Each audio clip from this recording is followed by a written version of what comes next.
The restoration of the Marquette building has been a process that's taken quite a few years. First, to figure out what was wrong with the building, what were the problems, then to figure out what the solutions were. How do we fix what's wrong? How do we put back what's missing?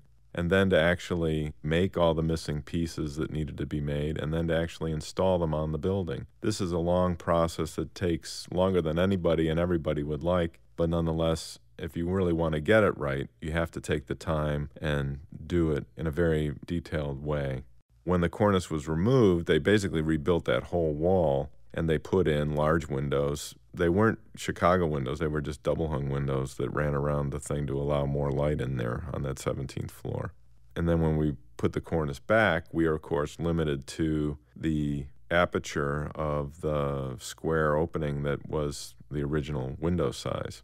And then what we did is, towards the inside, we enlarged the window so that actually on the inside of the building, the window is considerably larger than it is when it gets to the outside of the building within the cornice surface itself. The cornice was installed in sections. The 44 panels were hoisted individually. Each panel took approximately 5 to 10 minutes to hoist vertically up into place. Once it was installed in place, there were several hours of detailing work that was required to secure the cornice safely to the structure that was supporting it. Looking overall at the Marquette building with its simple, elegant grid, you get this idea of a building that's approaching modernism and simplicity.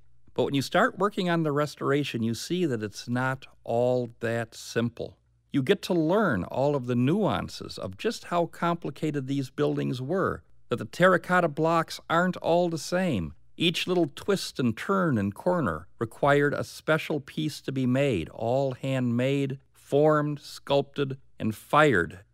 The restored building goes back to the way the building looked when it was completed in 1895. It didn't always look that good over the years. Taste changed, materials failed, parts were remodeled and removed, all chipping away at the dynamic power that was part of the original building that people saw back in 1895. People had almost forgotten how great and cohesive and comprehensive a design it was until the current restoration, when you could see all the parts together.